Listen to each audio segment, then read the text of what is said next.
Hey YouTube, well, this is going to be an update video on everything that's been going on here, and I'm sorry I didn't make a video in a while, so here we go. Well, there's Rex, and as some of you guys know who watch my videos, I've been looking for a female for him, and I've narrowed it down to a couple female type morphs that I want to get, well maybe get, and as I narrowed it down, I figured out like 3 choices, and one I can definitely get. So I might be looking to get her. I'm not sure yet. So yeah, I've been real busy calling up breeders, cleaning mealworm tubs and stuff like that, which I still have to do today. So yeah, I'm just going to show you some information that I found out. Yeah. So apparently, I called up the breeder and we were talking about breeding leopard geckos and stuff, and the time frames and all that. So apparently, I'm supposed to put this humid hide on this side of the tank and the dry hide on this side of the tank, because humid hides are supposed to go on the hot side and dry hides are supposed to go on the cool side, which I did not know at all. And I'm just going to leave it that way, I guess, because he likes it and he goes poop in that corner. And I don't want that hide because it is pretty big, so I don't want that hide to like get poop on it or something. So yeah. Anyway, I weighed. Here's some other information. I weighed Rex at 72 grams, so he's awesome. Going to be set for breeding season this year. So I'm hoping to find a proven breeder, which should be good. I'm gonna probably. I'll show you my list I'm getting at the Reptile Expo. I'm getting 2,000 mealworms, 1 female leopard gecko, 10-gallon tank. I don't know if I'm getting at Petland or the Reptile Expo. I'll find out that day. I'm getting an infrared heat lamp, which is right there. Heat bulb, sorry. One of these guys. I ran through one this week. One of them burnt, this one burnt out, and yeah, I might save the little box for hatchlings after I get them. A heat dome, a hide, a rep debater, and maybe 1 dish just for water. And yeah, I don't know what I wrote down there.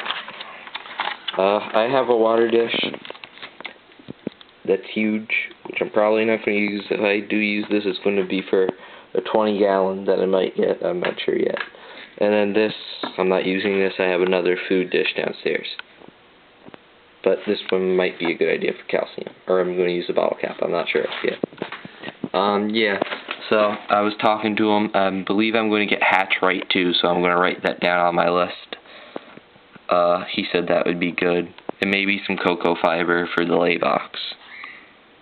And yeah, the breeding, I think I'm just going to find out what way works best for me.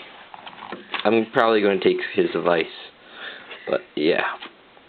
So anyway, let's move on to, I'm going to go to the waxworms first.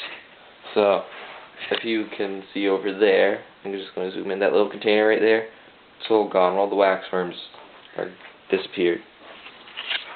They are all in here. They cocooned. So, I'll show you that in another video of how to breed waxworms.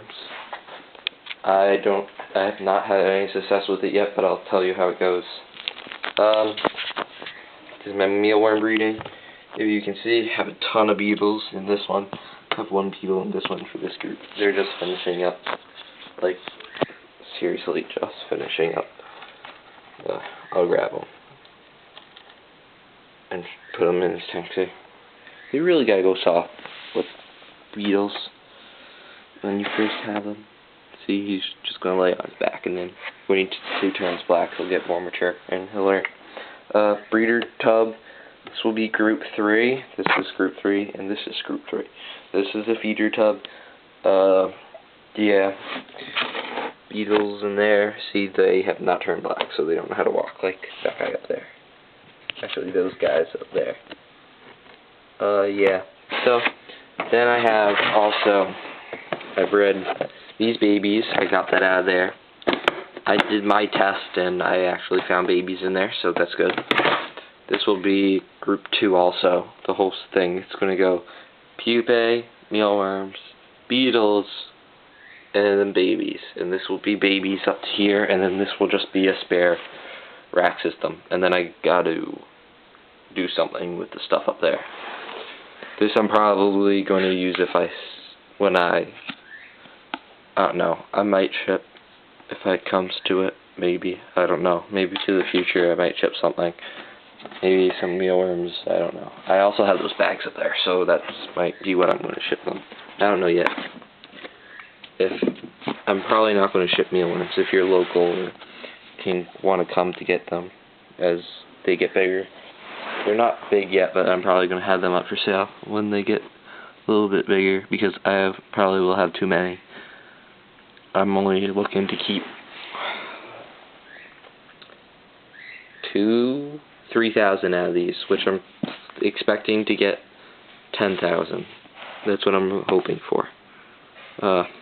Here's a good sized mealworm that I bred. They're getting bigger. I still have some really, really tiny ones in here. Like, here's a little dude right there on my finger, and he just dropped. Which I can still grab him. There's one on my fingertip right there. Sorry, the camera's vision is horrible. They're all over in here. Like, they're just so small right now that you can't even see them. Like, seriously, you can't. It's just... Oh, come here. Don't squirm. Here, I got one in my hand. I just want to get him on my palm.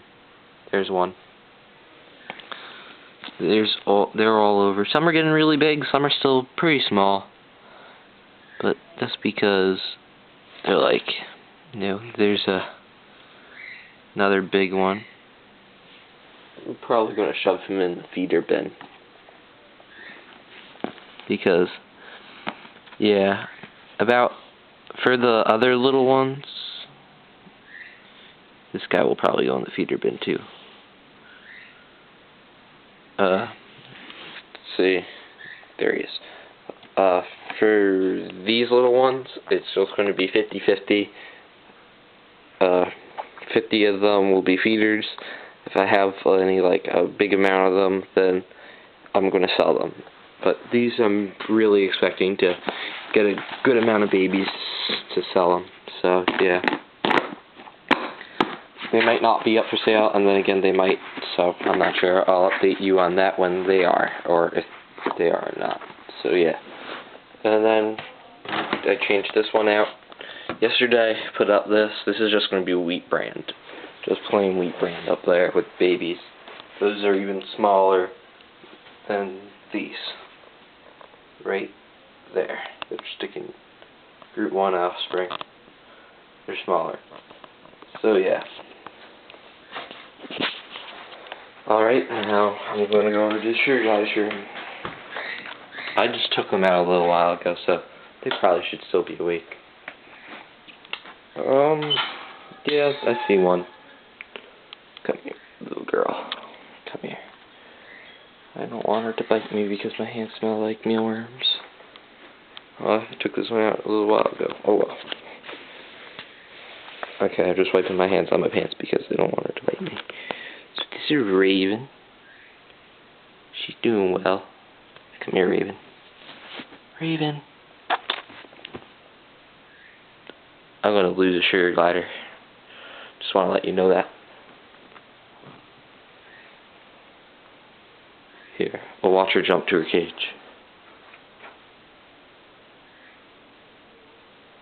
You want to go? Oh. I don't know.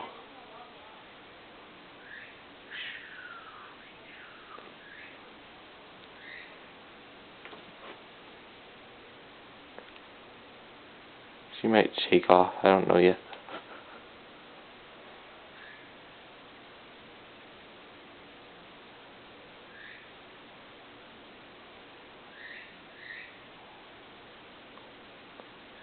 She's gonna jump.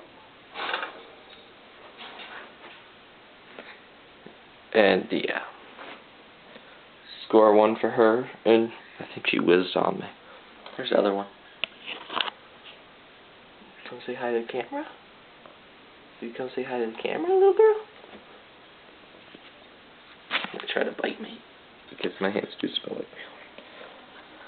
Just grabbing this other one out of here. Okay, put her back up here with her sister. Yeah. Basic cage setup. Little police platforms, little police rope, toys, 2 pouches for them to sleep in, and a nest, which they can also sleep in, and 2 wheels. Water bottles, and dishes. This is dry food, which you're always supposed to have in the cage. That big thing right there, that's a monkey biscuit, which we'll see if we can get them to eat. You want a monkey biscuit? Why you want a monkey biscuit? You want a monkey biscuit? They ate one before. So, yeah, that's pretty much them. They'll try to bite me if I do that. I'm going to just drop that back there. They'll eat it later.